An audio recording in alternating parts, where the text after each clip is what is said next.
You're listening to the ESO Network, your station for all things geek.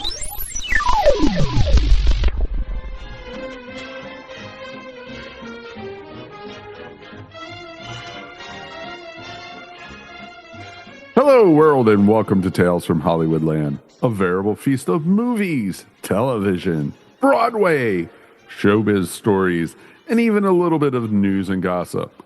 With Julian Schlossberg, Arthur E. Friedman, and Stephen J. Rubin. Today, we're looking at from TV players to movie stars. And now, here's Steve. Hey, everybody. Hi. Delighted to be here, as always, with my two good friends, Julie and Arthur, and our excellent host, who's also a friend too, Mike. I was going to say, am I chopped liver once again? You're not chopped liver. No, you're not even roast beef. You are truly a good friend who makes this all possible, everybody. So I was thinking today about our topic. And, you know, the TV industry was always vilified by the movie industry early on as just stealing their audience. It was just, you know, the movies had to do everything they could do, including creating things like 3D and smell-o-vision and whatever, widescreen. But I also thought about the fact that this was the time when the contract system was disappearing. So there were no longer any actors under contract to the studios. So where were they going to develop their talent from? Where were they going to find the next generation of stars? Lo and behold, the same industry that they vilified as the enemy would eventually produce a lot of major movie stars. And on top of that, Steve, for a while at the beginning, movie stars would not do television because it was thought to be a problem for them to do it for their careers. And of course, eventually that all went away. It's interesting. All those years later, 50, 60 years later, it's going back and forth. I would say actors today are finding more roles of interest in the TV sphere because how many times can they put on a cape? Somebody can't fit into that spandex costume. But the first actor I would like to mention, and we've done a whole show on him because he's such a charismatic, cool cat, would be Steve McQueen. And Steve McQueen, although he had done a couple of features, in fact, he starred in The Blob, as we know, in 1958. But the show that really put him on the map internationally was Wanted, Dead or Alive, where he played Josh Randall, the bounty hunter, and he carried the mare's leg, which was the nickname for his sawed-off rifle. What are your memories of Wanted, Dead or Alive, guys?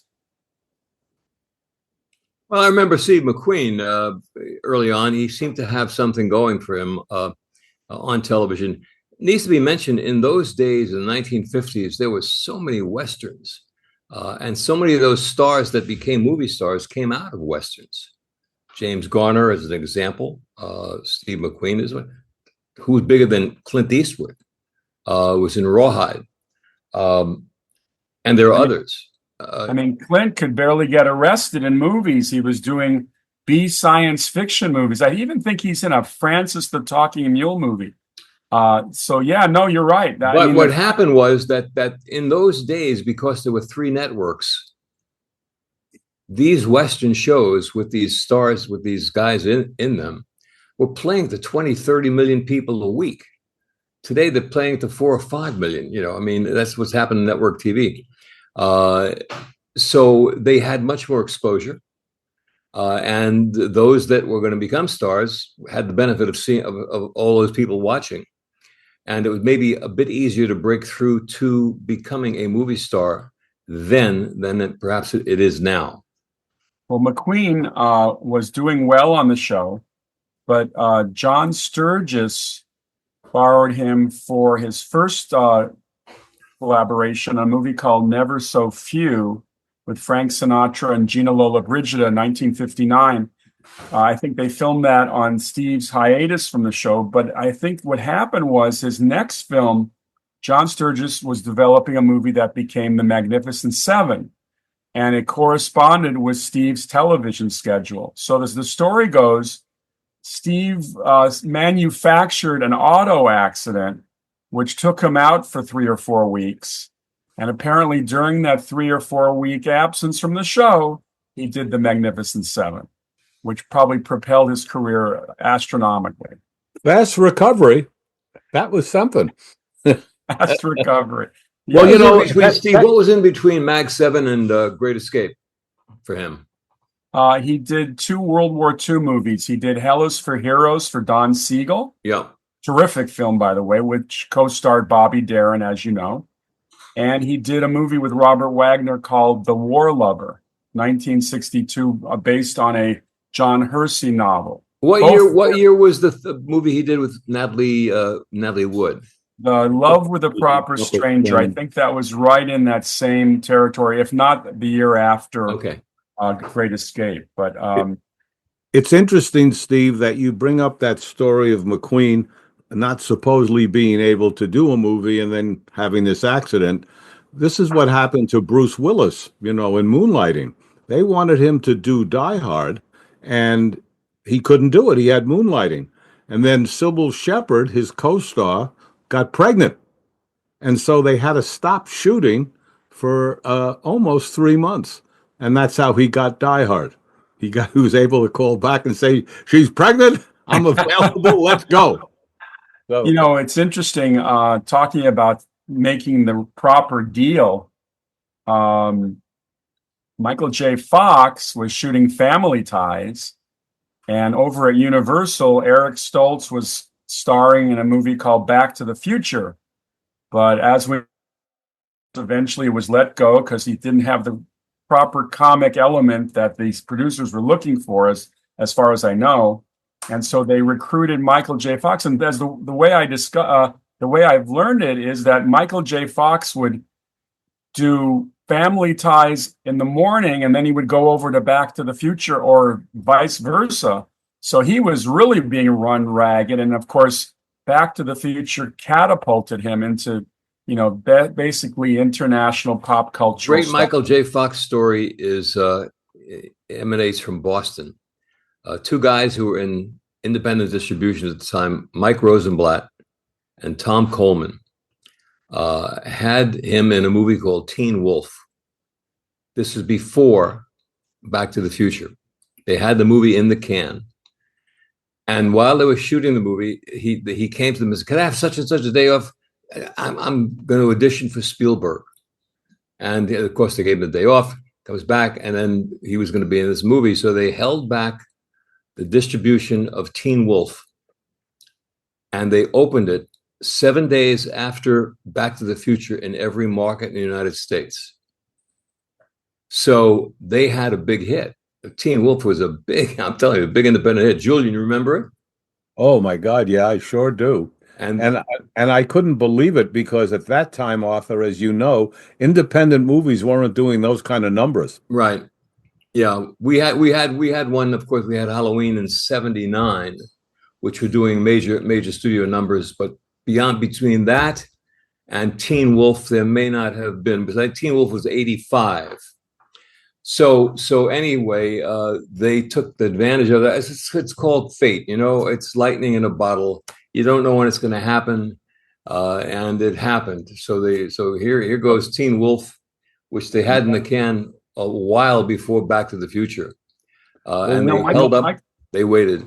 Michael J. Fox is interesting because, unlike a lot of actors who just grabbed the movies and just stayed in the movies, Michael J. Fox went back to television. He did a show about the mayor. I think it was it called Mr. Mayor or something like that? Barry Bostwick. Right. And McQueen never went back to television. Certainly Clint Eastwood never went back to television. Another actor of that era, one of Steve McQueen's buddies in The Great Escape, in fact, they did a number of films together, was Charles Bronson. Charles Bronson did films, but he got his own television series. I think it was called Man with a Camera. And he did TV for a while. And then I think I don't know that he would qualify no more than a Lee Marvin would qualify, Steve. They were doing so many movies, little parts, for years before they became superstars. I mean, the guys we're talking about became superstars.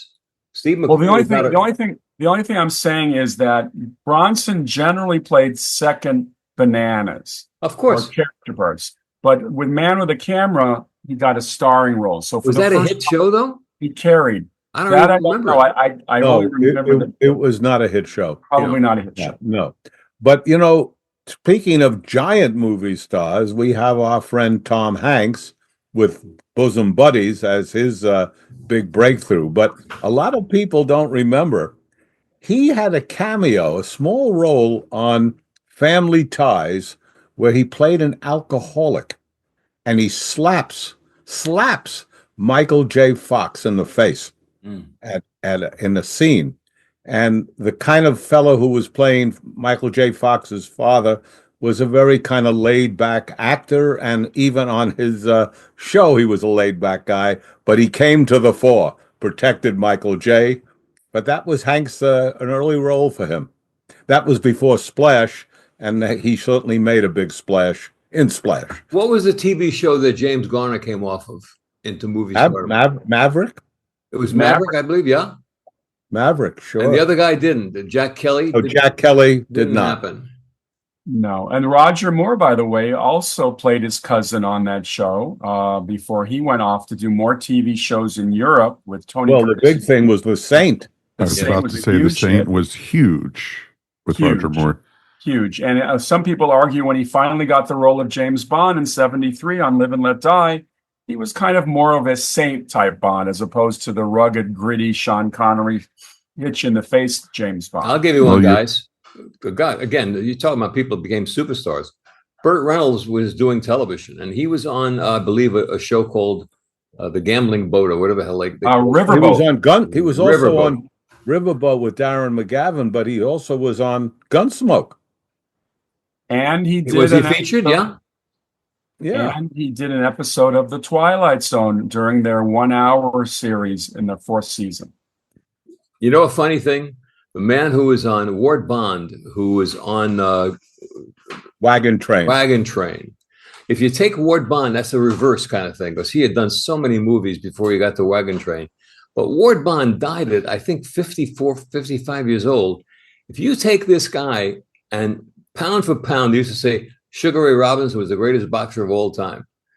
Ward Bond had probably more hits per capita than anybody else. He was in all those John Wayne things. This guy was in hit after hit after hit, not in major roles, but I shouldn't say that, supporting roles. But he was never the star of those things. But he was the star, of course. But this guy, everything he touched turned to gold. He was in It's a Wonderful Life. He played Bert the Cop. I'm telling you, Steve, check him out, and you'll see the hits this guy was in was unbelievable. Murray Hamilton was one of those guys. The Graduate, Jaws. Murray was in hits. The second Bananas, the third. Now here's a question. Television wrestling. The Rock originally, Dwayne Johnson, and was a wrestling superstar. So technically, he began in television. I mean, Dwayne The Rock Johnson. If there's a bigger movie star today, I don't know who he is. Maybe Cruise, but The Rock is a fortress. I'm waiting for the Pebble. Pee Wee Herman. He was there. There you go. Pee Wee Herman again. Didn't he start on TV? Yes, he did. Pee Wee's Playhouse. Yeah, Pee Wee's Playhouse. Paul Rubens. Another giant star from television he didn't have his own show, but he was on a lot of little shows. Was Brad Pitt, who did a show called Another World, a soap opera, and then he went to Dallas at night. He got a role in the big hit Dallas, and I had his very first movie that no one knows. It starred Rick Schroeder and Carrie Snodgrass, and it was called Across the Tracks. And when you see it, it opens up Rick Schroeder, Carrie and introducing Brad Pitt.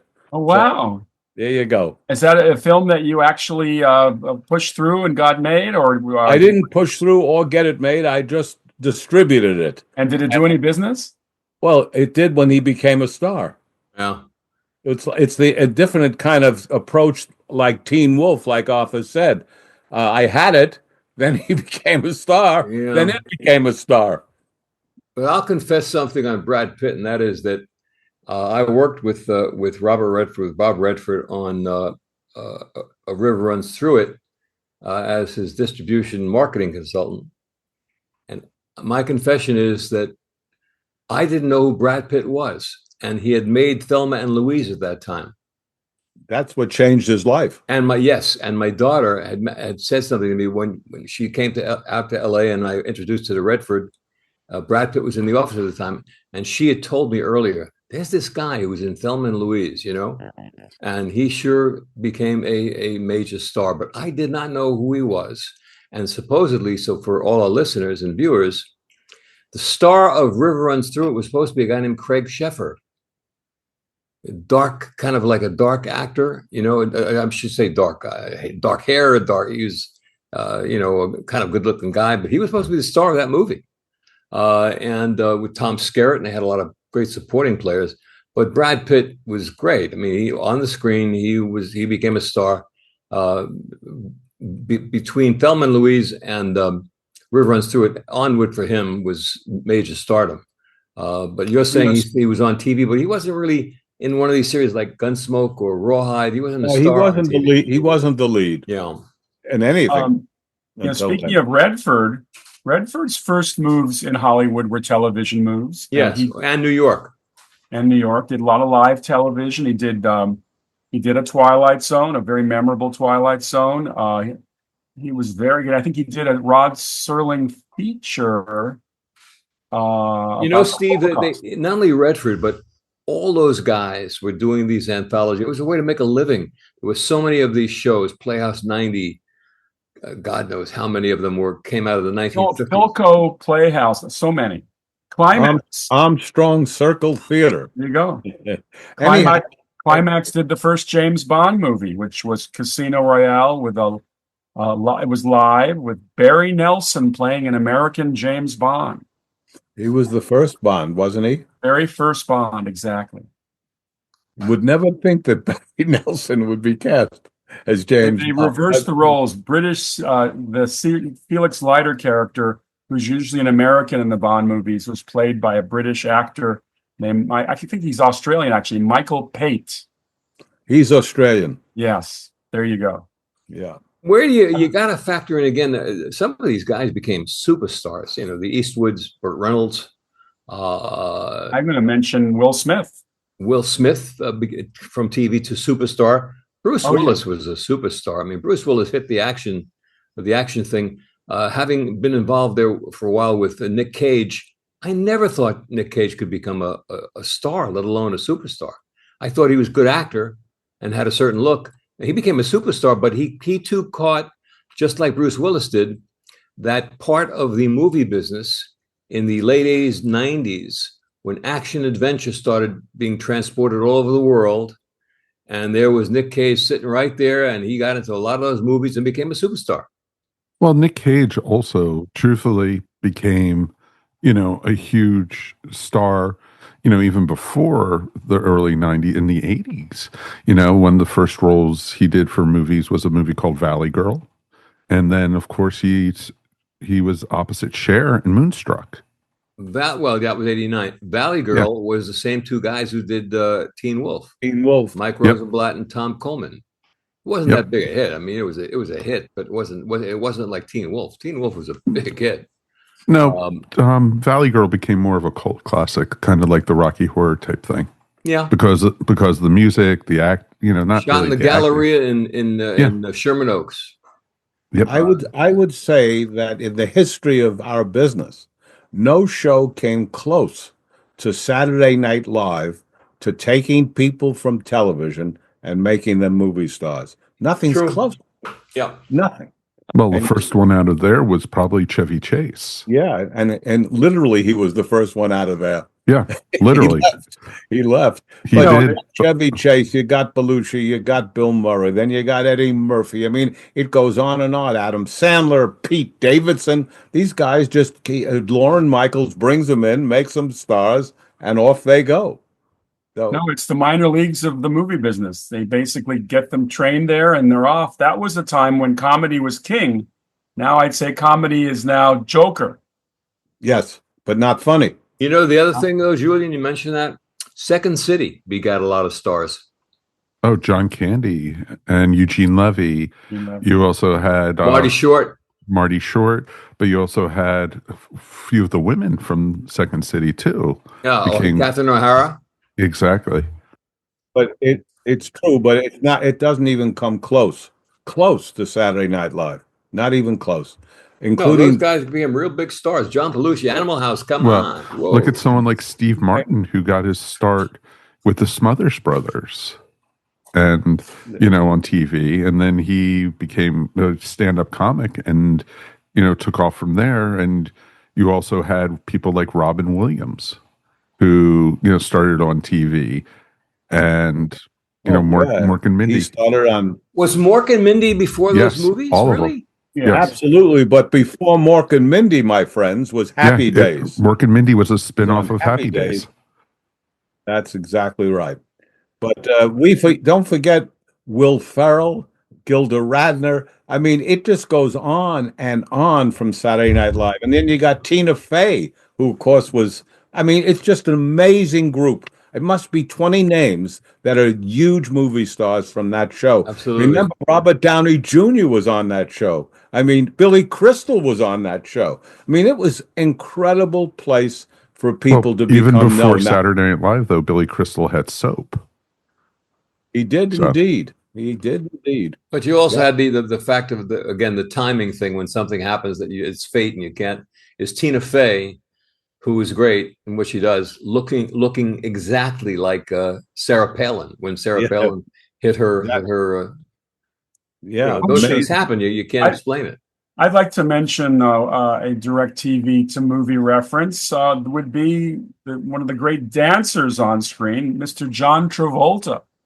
Oh yes, welcome Absolutely. back, Cotter. Welcome back, Cotter. And then he gets Saturday Night Fever, and then followed by Grease. And his path was greased forward. It was, but he disappeared. Well, it was greased forward, but there was a little impediment there, Steve. There was an impediment where it looked like he was finished. And then Quentin Moment to Tarantino brought him moment. back in Pulp Yeah, Fiction. Quentin Tarantino, he owes his career to, because he made him relevant again. The latter career, Pulp right? Fiction, followed by Get Shorty, which blew up definitely in a positive way. Yeah. No, there's no question. Now we have Denzel Washington on Saint Elsewhere, and that certainly helped. And he did the movie Glory, and of course, then became a giant superstar. It's amazing how much television has given to the movies. Julian, if I may, let's just stop for a moment on Glory. What a great movie that was. I mean, that's an all-time great movie. Morgan Freeman was in that too, correct? Yeah. And Matthew Broderick. And yes, Ed Zwick, true? Yep. What a movie. Glory Really was a fine film. Great cast, and as you say, a terrific film. I wonder if it's discussed in the top 100 movies of all time. If it's on that list, because it really should be. Also featured an amazingly powerful score by James Horner, the late James Horner. Yes. Horner. I'd like to mention John Hamm. Now, John Hamm has not been a huge movie star, but although he's been getting some great roles, but obviously Mad Men just blew him up into the stratosphere. But And he hasn't caught that movie yet. He will. He's not a leading man. No. He's not a leading man. No. He's co-star, and but hasn't done that. He's gone back to being in some important TV shows. In fact, he's in that Taylor Sheridan show right now called Landman. Mhm. So he's back to doing some TV work. He But was they're also going in the back last and forth a season bunch. of Fargo, which he was Fargo. amazing in. There you go. Well, he's kind of like a James Garner who has yet to catch his Great Escape or whatever it was that propelled Garner. Garner really became a movie star. He really did. He had the ability, unlike Steve McQueen, to do comedy well. And I think his ability in things like Support Your Local Sheriff and Victor Victoria, I mean, he had a great sense of comic timing. In fact, I want to get back to some of his work. Murphy's Romance. Murphy's Romance, exactly. And then what's the movie he did with Julie Andrews? Americanization of Emily. Emily, yes. I haven't seen it in years. I want to go back to that. Written Oh, by great Patty movie. Chayefsky. Written by Patty Chayefsky. Chayefsky. Oh, And directed by Arthur Hiller? It wasn't Blake Edwards, was it? I think it was Blake Edwards. I think it was Arthur Hiller. Nice movie. You may be right. You know who stole might that be movie, right. guys? James Coburn. Was he in TV? Yeah, he was in TV, but I don't know if he ever had his own Yeah. show. But he did definitely made guest appearances. How big, Steve? How big was in our man Flint? Our Man Flint was a big hit, I think, for Big Fox. hit, yeah. So Back Coburn towards the- became a star. Yeah. They made a few Flint movies. They It made wasn't that two, was- and yeah. then I think someone else did it as a television movie. I don't know exactly why they didn't do more, because they were a lot of fun back in the '60s when Coburn was having fun. But that should have been a bigger series. We had a very little nothing movie that's worth seeing if you can ever find it at United Artists called Harry in Your Pocket. Bad title, but nonetheless. And the movie starred James Coburn. He was a pickpocket in Seattle, Washington. Really little movie, but it was really a fun, terrific little thing. Like Operation Madball was a little movie that was fun. Right. Mickey Rooney, Jack Lemmon, and then there was Ernie a little thing that Kovac. we had Don Rickles in a movie, Julian, called Where It's At, a nothing movie. He was a dealer in blackjack in Vegas. And he was in it with David Jansen, who was somewhat of a star in those days. I think David Jansen came out of TV too, no? The Fugitive, yeah, sure. Fugitive, That was big. giant. That was giant. You know, a show that gave a couple of real big names in Living Color. In Living Color, number one, Jim Carrey. I mean, holy cow. He was so hot for a while. So many movies back to back. But you know, one of the Fly Girls, who was one of the Fly Jennifer Girls? Lopez. That's right. J-Lo herself Yep. was one of the living girls. And who do you think was the choreographer of that show? Rosie Perez. Rosie Wow. Perez. Gotta love Rosie Perez. She's great. There you go. So a couple of names came out of that show you wouldn't think necessarily. Here's a couple, guys. Here's a couple. And the Wayland Yes. brothers. Very much so. Here's Yeah. a couple. Sally Field, the Flying Nun, Yeah. And Gidget. Gidget. and Gidget. Because Gidget was first. And here's a star. Here's a guy achieved superstardom. Johnny Depp, 21 Jump Yep. Street. Oh, yeah. If anybody ever looked like he was going to be a movie star, it was Johnny Depp. Oh boy. And then we have Pierce Brosnan on Remington And then Steele. Mr. Bond himself. In fact, he was so under contract to Remington Steele that he couldn't get out of his contract to play Bond in The Living Daylights. That's how they got Timothy Dalton. But Brosnan, as the suave character on Remington Steele, was being trained for Bond. Oh, yes. And another show that got a couple of real big movie guys out of it was The That's Office. exactly what I was about to bring up. Yes. Yeah, Steve Carell, John Krasinski came out of that show, and that young lady named Mindy Kaling. Yes. So Right. you got a Right. lot of Exactly. people came from that Rainn show, Wilson too. has also done quite a few movies. You also had, so yeah, you definitely had the different Ed Helms also from that. Right. That's right. Who? So- Ed Harris? Did you say Ed, Harris? Helms. Oh, yeah. And then one of the most popular TV shows of all time, 6 actors, a lot of fun, called Friends. But I would say that for the most part, I think Jennifer Aniston has had the most movie success. Matthew Perry has done some movies, or did some movies. Late May Soul. I think he would have gone on, Matthew Yeah. Perry. 'Cause Yeah, he was really good. he was very good. But Jennifer Aniston was for lack of a better reference, the Shirley MacLaine of the 90s. I mean, she was doing a lot of light comedy work and just so lovably fun. Well, talking about lovable women who became from television, you can't forget Meg Ryan. Meg Ryan came from soap operas, and she became America's sweetheart for a while. Sure. As we all know. You also had But Debbie Moore. She started on General Hospital for many years. And then she became. Yes. Boy, her career has gone through a major roller coaster. Now she's tops again. She's up. Yeah. Nearly best what was her actor. TV show? Demi Moore? General Hospital. Oh, Yes. really? Soaps. Yep. Soaps. That show's been on longer than television, almost. There was a little movie came out in the early 80s, I think it was, called Blame It on Rio. Joe Bologna, who I loved. And Michael Caine. Demi Caine. Moore. And Directed the girl by... and Demi Moore, but the girl who was supposed to be a star was the other girl. I forget her name. Belle Johnson.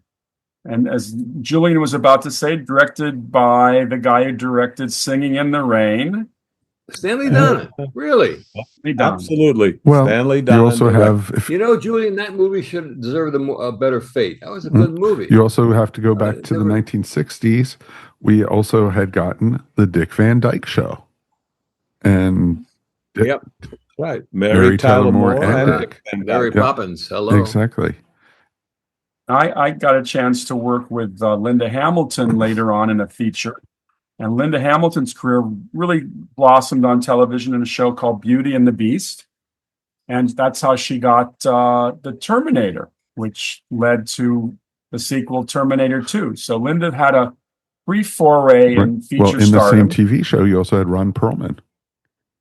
Ron Perlman, exactly. And there was no truth to the fact that Linda was married to Alexander. That was not true. Ron Perlman played in a movie we did called Price of Glory. I got to know Ron, and he told me that when he was doing Beauty and the Beast on TV with all that makeup, my God, every day he got a knock on the door one day, and it was Sammy Davis coming into his trailer, curious to know, how do you do this makeup? How does this all work? And he was always in these makeup movies, Hellboy, until finally he broke out in Anarchy or something on TV. I think that made him the Sons of Anarchy. Yes. Ron Perlman. Sons of Yes, Anarchy. and he was also in this new show. He was in the first season of Poker Face, also, which was. Now you have a probably the number one comedy hit for a couple of years on television, becomes gigantic, and with a huge bunch of funny people, but only one becomes a superstar. And that woman was Goldie Hawn. Oh, off of Laughing. Yes. That's Laughing. right. Sure. In fact, the boys, meaning Dick Martin and Rowan and Martin, they made their movie at the height of that show. That's right. And for MGM called The Maltese Bippy. A gigantic bomb. And not just a bomb. A huge bomb, because I launched it, so I know. They got so lucky with that show, though, huh, Julian? Come on. But we couldn't wait to get it socked to us, sock it to us. And two of the nicest guys I've ever met, Dick Rowan, Dan Rowan, and Dick Martin. Just great guys. Jesus. But can you imagine if you're all on that show and someone like Goldie takes off and nobody else, not one other person from that show? But they all worked. They all worked. Well, they worked, of course. They all worked. In fact, we just lost one of them last week. We lost Ruth Buzzy. Yeah. Well, it's interesting because they did a revival of it in the early 80s. And part of the cast was Robin Williams before Mork and Mindy and Happy Days. Yeah. No kidding. Now that's new to me. So, and it was real interesting when it came back. I think it lasted 6 months at the most.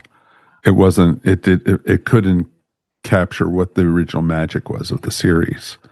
So it was really interesting. Robin Williams is on my Mount Rushmore of comedy. Places behind Rickles, Buddy Hackett, Robin Williams, Mel Brooks. TV Mel Brooks, never in a show, but he had Get Smart with Buck Henry, right? Yes. Yes. Don Adams. Don Adams made movies. I think even though his career did not move heavily into acting, it went more to directing. But Ron Howard's career began obviously in television as a child star, and Andy Griffith's Show, and then Happy Days, and then I think he made American Graffiti just before Happy Days, Then he discovered directing, and of course, Ron Howard has become one of our most prolific But film also, directors. another actor from that show who made it in the movies was Henry Winkler. Henry Winkler had quite a few movies that he did. We're going into a big affair, a black tie affair, in at the Beverly Wilshire Hotel. So it's in the alley, which anybody who's out in LA knows. So you're in the alley, and I happen to be. It's a black tie affair, so anybody's at this thing. I'm walking right behind John Wayne, and there's all these photographers outside and girls. There are teenage girls all over the place, and Wayne got like a little bit of applause from everybody. John Wayne. And behind me was a guy named Henry Winkler. They roared. They went crazy. You would have thought it was the Beatles. That's how big Fonzie was in that show. If John Wayne materialized today and was walking down Hollywood Boulevard, I don't know if anybody would notice him. No. Henry Winkler doing movies? Any big time movies? Not big time movies, but he made movies. He made a wrestling movie. My one and only. A show my friend was telling me about for years, and I was always resisting it. I said, I have no time to watch another show. There's 10 million shows on. I watched a show called Friday Night Lights, and when I first heard it was about high school football, I said, no, I'm not interested in this. Boy, was I hooked. And Friday Night Lights ran forever, and there was an actor on that show named Michael B. Jordan, and Michael B. Jordan has become a huge actor. Friday Night Lights. I was in Tyler, Texas 100 years ago. And the guy I was with, I was working as a gopher for a producer of One Night Stands in Texas. Unbelievable. We had everybody. And we're in Tyler, Texas, and there's a Friday night a high school football game. And we sat in the stands with, you ready, guys? 50,000 people watching Friday night football, high school football in Tyler, Texas. Where the population was probably 45,000. Well, they came from all around, though. Yeah, not that far away from Dallas, but that's high school football. Friday Night Lights, huge. Well, another person who became a giant star, even in movies, started out on a musical variety show, and that was Cher, with the Sonny and Cher show. Very true. And then, very true. What, Mike? Very, very true. Yeah. And that was really interesting. The fact that how well she did, and Sonny just, made a living. Well, became a congressman. He became congressman until he ran into that tree. Right. Yeah. Right. Sonny Bono. I'll give you a great actress. I don't know that she's box office, but she's really an outstanding actress who starred in a show called Dawson's Creek, and her name is Michelle Williams. She's a sensational actress. Great actress. Yeah. Anybody can play Marilyn Monroe and make you believe she's Marilyn Monroe is a great actress. Yeah, she's great. And she is something. She's a fine actor. I don't think she wants to work that much, apparently. Because, anybody would want her for almost any role. And, we did a show with him a couple weeks ago, but we can't go a whole night without mentioning Mr. George Clooney. George Clooney really came to life on ER after doing all those television series. And they plucked him out of ER quickly because he's one of the last great movie stars. George Clooney, who became a movie star, with one move, he got a haircut. Unbelievable. Yes. Became a different guy with shorter hair. Unbelievable. Yeah, it was unbelievable. Yeah. Another actor who was... I'm sorry, go ahead, Julian. I was going to say, supposedly he turned down the Brad Pitt role in Thelma and Louise. Oh, interesting. Yeah. Brad Pitt, by the way, if you've never seen a movie called True Romance, it's a Christian Slater, Patricia Arquette, and 19 other stars, including a virtually unknown James Gandolfini. But Brad Pitt plays a guy who's basically stoned the whole movie. And he's just totally out of it. And oh my God, this movie was written by Quentin Tarantino. How good is the movie, Steve? It is a 4 out of 4 stars. Really? Okay. Write it down. True Romance. Wonderful movie. Here's another actor who started in TV back in the 1960s, and he became a true action hero. We're talking about Bruce Lee. Bruce Lee. Yeah, that's right. Yep, Green Hornet. He was Kato. Worldwide, yes, Mike. Worldwide. Yeah. Okay, so who played the Green Hornet, guys? Do you remember? No. Van Williams. The Van The Williams. Van Williams? The Van Williams.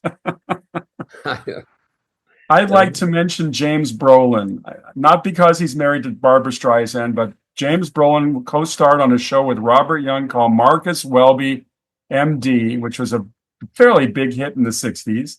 And James Brolin was signed to play James Bond. Signed, not just audition. And they got Sean Connery back to play in Diamonds Are Forever. So he got paid off, never got to be James Bond, but that was James Brolin. You know, James Brolin played Clark Gable in Right. Gable and Lombard at a With time Bill when Clayburgh. Universal came up with this thing. Some great salesman producer sold them. We're going to do Gable and Lombard. We're going to do WC and Me, WC Fields and me. With and Rod Steiger playing WC. Rod Steiger, who was great, was great. He But he was could pretty only good. sleep with rain at night. They had a rain. Imagine being in Los Angeles. You can't sleep unless it's raining. And his wife would go outside with the hose and so it would pitter patter on the roof. These two movies together, I don't think did Borscht. It was just one of those things. But Brolin never really was a big movie star, but he was a great looking guy. Yeah, he was good. I mean, one of my favorite films of his is called Capricorn One, one of the worst titles for a great action movie. And it's all about the flight to Mars that didn't happen. It was faked. Faked. Which Thanks. gave, I know which who begat the co-starred. theory That was which OJ, begat the wasn't it? theory from conspiracy people that the mission to Mars to the moon was fake too. Well, there's always a thread of something about these things, you know. Now, we can't forget Mr. Leo DiCaprio, who actually was in a lot of television shows, not a lot, a few, before he made A Boy's Growing Life Pains. Yep. and Gilbert Grape. He was in this television show based on the movie Parenthood. He was in that. And he was so sensational in Gilbert Grape. I don't know if any of you guys see Who's Eating Gilbert Grape? Oh, yeah, of course. River Yes. Phoenix. Yes. was in that. It was Yes. sensational. He was fantastic in that. Marvin Worth, a sweetheart of a guy, an older guy who got the rights to do James Dean's life story, and he had Leo DiCaprio at 12 years old, and he said, "I'm going to wait for this kid." That's how great he looks at age 12 or 13. Did Marvin write Lenny? I don't know if he wrote it. No, he produced it, I think, Yeah, right? I believe he Yeah, did. no. The guy who wrote it, I think, was Julian Barry. Or he Are you a wrote fan of Lenny, Julian? Yes, I am. You're a fan of the movie? Valerie Perrine was unbelievable in that movie. Yeah, it's a terrific film. I really liked it a lot. And I liked it on stage. It was done on stage by a guy you all know, Cliff Gorman. Boys in the Band. And he was terrific in it as Lenny Bruce. I mean, Dustin, as good as he is, and he's great, is not a real stand-up. But Cliff Gorman made you feel he was. Well, it's funny you should mention Cliff Gorman because I was watching All That Jazz the other night with Roy Scheider. Yep. And it's kind of Bob Fosse's semi-biopic, and he's cutting together a movie that looks like Lenny, and Cliff Gorman is playing Lenny. Yeah. And All That Jazz is a world-class film. World-class film. Yeah. Very hard. Directed by Bob Fosse. A lot of trouble getting it made. A lot of trouble. I was vice president of Paramount at the time, and Robert Allen Arthur wrote it, and I tried very hard to get it made, but could not convince the people at Paramount, and they did it at Fox. But they went through hell to get it made. And made money, Julian. It was a success. It a wasn't hit, huge, but it was a success. I stood in the back of the Music Hall Theater in Boston where they sold out. It was sold out because it was a preview, a director's preview with Bob Fosse. He was on the left. I didn't know him. He didn't know me, but he's on the left, standing and watching Sweet Charity. A great show that just didn't work. And all the movie, I'm about 10 yards away from him, just standing in the back. There was no seat for me. I came in a little late. And the movie's playing, and man, it's terrible. And he's smoking incessantly. And all I hear during this movie is, a little bit of a song, and then I hear, shit, fuck. Well, every curse word imaginable. Fosse was smashing his foot on the ground. He couldn't stand watching this movie. which is shocking to me because I know he had to see it. He directed it, right?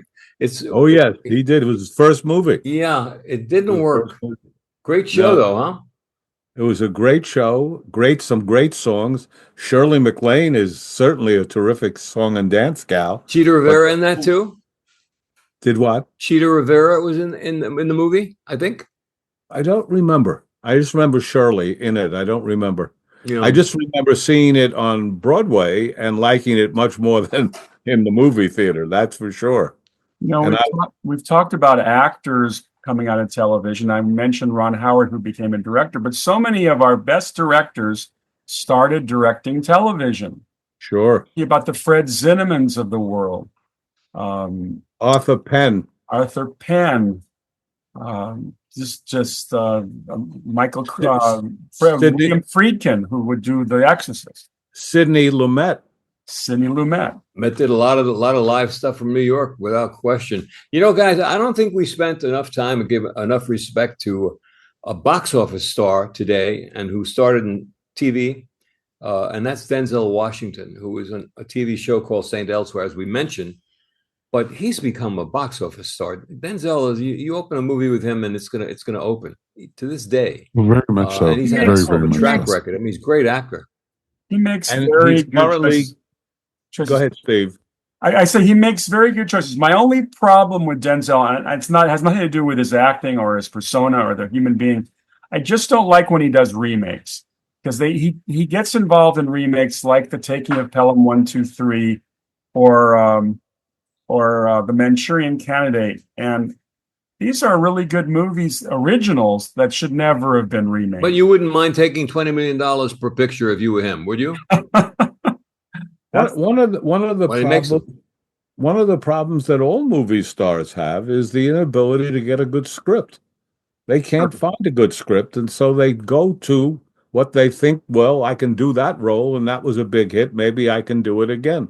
But I understand your point, Steve, and I agree with you. I don't know why they do it, but I know why the star wants to do it. Right. Because he can't get anything, and as Arthur said, it's not a bad payday.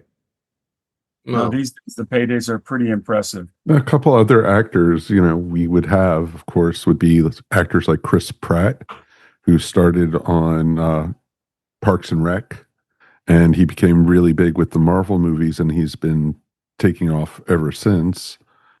Guardians of the Galaxy. And others. He did a couple movies with so many different folks, and also you have people like Benedict Cumberbatch, because he started on Sherlock, and he did other shows before that even, but then he became a huge star.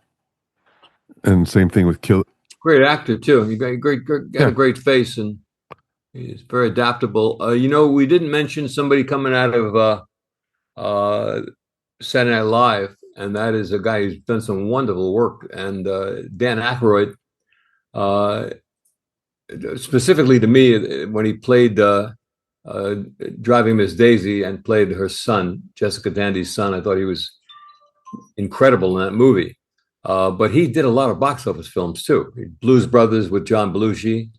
Aykroyd's done a lot. Who was he also in 1941? Yes, he was. In 1941, he's done he was also a Ghostbuster. 5 Ghostbusters movies. Yeah, Ghostbusters. Wow. Yeah.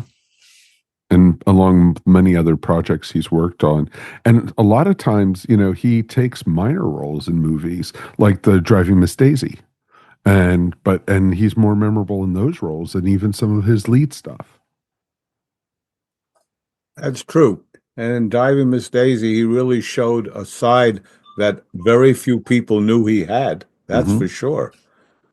He was really terrific. I'd like any one of us to try to take a script called Driving Miss Daisy and walk into one of the studios today and try to get that made. There's a movie in itself. I know the story of that because our mutual friend Terry Semmel eventually backed it, but they could not get it made anywhere. They tried every place to get it done. Zanuck Brown? And then Zanuck Brown. But finally, Terry said, I'll give you this amount of money. I think it was $7 million. That's it. You can make it for that. You can do the film. Yeah. And that's how it got made. Yeah. All-time great movie. And a huge, huge success. I mean, Best picture of the year. Best picture of the year. Here's another actor we haven't discussed. Michael Douglas was on the streets of San Good Francisco, one. Carl Malden, and became the go-to leading man in the 90s on so many of those Man in Jeopardy movies. oh yeah, he was a giant star in the 90s. He really was. And Fatal Attraction, Disclosure, Wall Street. Wall Street, China Syndrome.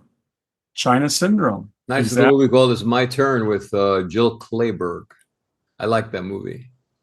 Wonderful Yeah. song written by Michael Masur, who also wrote the song It's the Greatest from a Muhammad Ali movie. The movie did nothing, but the song went on forever. Another artist to look at started on TV on a TV show called Two Guys, One Girl in a Pizza Place. His name was Ryan Reynolds, who's kind of become a huge superstar nowadays. Huge superstar. Now people must know him as Deadpool. Deadpool. And Julia not Roberts for- come out of TV? Who did? Who? Julia Roberts? Julia I Roberts. don't know if she did.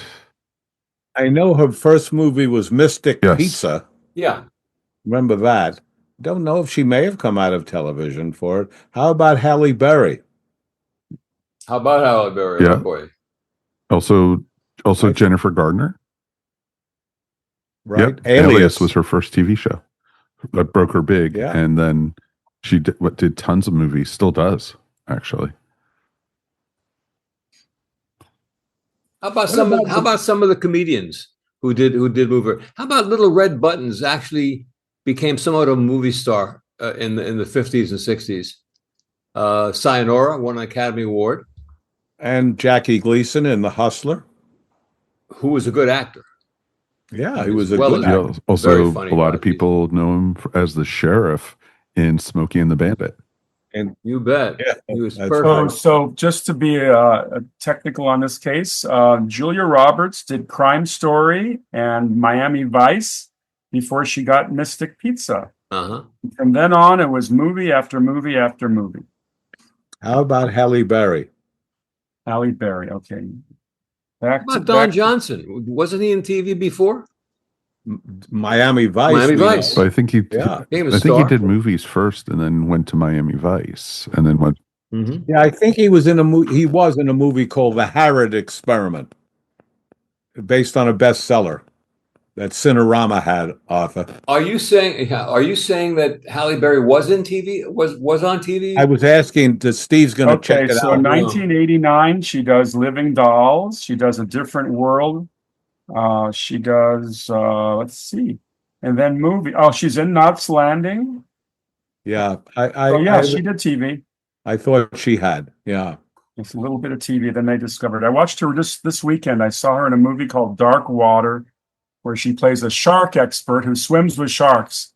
Very gritty. Very gritty. Well, if you're working in Hollywood, you better learn how to swim with sharks. Water. They call them water movies. A friend of mine was producing the Dorothy Dandridge story for television. I believe it was for television. And Halle Berry was I the think star. HBO, I think. Perfectly cast, Halle Berry. So I went on a set with him, and we were going to have lunch. And I met Halle Berry when she was doing a loincloth scene in Diane. She was playing like a Tarzan movie or something. And you talk about a beautiful girl. This is before her career really took off, but it was happening. You could see it was going to happen. I think Warren made her a star. I think Warren Beatty in that movie that she did with him. I think that's what really made her. What was the movie? I'm forgetting it, but you guys know. Warren Beatty with Halle Berry. He plays a politician in it. Is that Parallax Bullworth? View? Bulworth. Oh, Bullworth. Interesting. You know, I worked over at Showtime in the early 90s, and we did a series called Rebel Highway, which was a remake of these Samuel Z. Arkoff, James Nicholson AIP movies of the 50s. And we did one with a young actress named Renee Zellweger. So she was doing television. And then we did one with Salma Hayek. So she was doing television. Both have had very nice feature film careers. Well, And we I think they all probably at one time or another did TV, but I guess what we're zeroed in on are people who came out of TV in roles like Clint Eastwood had a weekly role. He was whatever the guy's name was in Rawhide. Rowdy Yates. Rowdy, and those are the people were kind of zeroed in who had these who were in TV. They were, and all of a sudden go into movies and boom, become superstars. Rolling. Keep those doggies. Who sang it? Frankie Lane. Frankie Lane. Who sang all of them? Yeah, including the one Blazing Saddles. You got tricked into that one though, but it was great. But you have to give Sergio Leone a lot of credit for taking Clint Eastwood, making him a major star. But it was Leone and those westerns that did it. We had them at United Artists. Fistful of dollars, few dollars more, and then Good, Bad, and the Ugly. And it's funny because the DiCaprio. And don't forget Hang 'em High. It came later, of course. Yeah, well, that came off of those three movies. Good movie. Pat Hengel as the hanging judge. Yes. And Inger Stevens, who went from television. She was on a show called The Farmer's Daughter. Remember Inger Stevens in the 70s? So beautiful. She was in a classic Twilight Zone called The Hitchhiker. And unfortunately, I think she killed herself, sadly. She did. I think we had a movie when I was a kid working at Columbia Pictures. We had a little movie called The Strange One, which had a different title. Ben Gazzara, all at the beginning. Ben Gazzara, Pat Hingle, George Grizzard, about a military academy. Good movie. Again, one of these little movies that goes unseen. But that was stand-up. We had the remake of Lifeboat, something ahoy, ships ahoy with and Tallulah Bankhead was in the original, but this one had. And where did Alfred Hitchcock appear in the original Lifeboat, Arthur? Where? A newspaper. On a newspaper. Is that right? How is he going to do it? How is he going to do it? They're in the middle of the ocean in the lifeboat, and a piece of newspaper flies into one of the actors' faces. And why didn't the movie Hitchcock hit? Why wasn't it a hit? Which movie? The movie Hitchcock about Alfred Hitchcock. Oh, about 10 years ago. I don't think it was very good. There were two of them, actually. I don't think they were very good. I think I believe Anthony Hopkins played Hitchcock in one of them. Yes. Yeah, I think you're right. I think it was interesting. I was watching something with Barbara the other night with Anthony Hopkins. My God, first he was a great actor, but the room at the top was a room with a view, something like that. One of these, he was a butler. No, that's right. It's a movie. Merchant Ivory, maybe. Merchant Ivory movie, yeah. Remains of the Day. Remains of the Day. Back in the 60s, we had a television series called The Avengers with Patrick McNee and Diana Rigg. Diana Rigg, after that series, she did some movies. She was in the James Bond movie on Her Majesty's Secret Service. And as was Patrick McNee in a later Bond movie. And here we've come to the end of our wonderful show. And we turn it over to that impresario of impresarios, the irrepressible Mike Faber. Wow, take it away, Steve, Mike. I don't know how to respond to this one. But yeah, we've barely scratched the surface of this one. And folks, please write us if there were anyone glaring misses that we've missed on this one. We definitely would love to hear it, and we'll talk about it on future shows, I'm sure. But you've reached the end of this episode of the Tales from Hollywoodland podcast. Always remember, we couldn't do this without you. We want to hear from you, so please write us anytime at talesfromhollywoodland@gmail.com. You can find us wherever fine podcasts are found, and now you can even find us up on YouTube. If you made it this far into the episode, why not subscribe and give us a thumbs up? Or if you're listening to us, please give us 5 stars. If you're into any kind of social media, please check us out on Instagram and Facebook. Before we get out of here, let's check with the guys and see what's happening on their podcast. Julian, who are you talking to this week? Well, we're going to do a 2-parter, Mike. We're going to do 2 parts with Michael Palin of the Monty Python, who, of course, we all know from A Fish Called Wanda, and, of course, the wonderful Monty Python shows And he was the co-writer of Life of Brian. He's just does these incredible travel shows, goes all over the world. So it's going to be interesting. It's 2 parts, and looking forward to playing it. Steve, what's cooking over on Saturday night at the movies?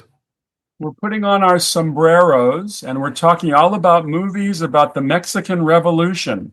Actually, several Mexican revolutions. The country's been in revolution for many years, for both 19th century and early 20th century, with writer Bob Hertzberg, who has written a book on movies about the Mexican Revolution. I hope Viva Zapata is one of the movies. Absolutely. And Three Julian. Amigos, of course, you know. Arthur, what's coming up next week on our podcast? Before I mention it real fast, we left out somebody, guys. We left out Kevin Spacey. Big time on television, wise guys. I left him out purposely for you. Well, and I mentioned him. All right, what are you going to do? We're going to talk about the Beatles next week. Help, Hard Day's Night, and so many other things. Yellow Submarine and Let It Be. Yeah, we're going to talk about the Beatles and how big were the Beatles. Anyway, that'll be a great subject for next week. Should be fun. On behalf of Steve, Arthur, and Julian, thanks again for listening. This is your producer and announcer, Mike Faber, and we will see you here next time on Tales from Hollywoodland. Your Hollywood adventure starts right here.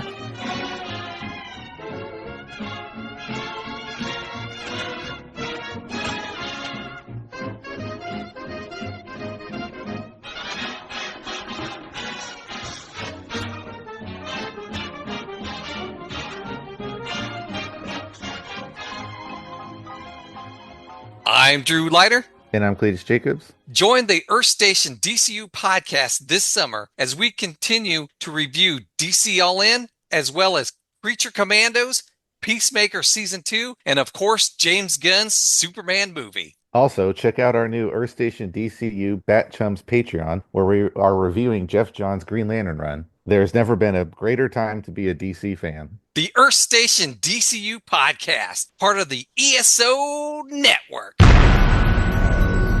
This has been a broadcast of the ESO Network. Be part of the crew and help support our shows by donating to our ESO Patreon or by shopping at the TeePublic store, which can all be found at www.esonetwork.com. The ESO Network, your station for all things geek.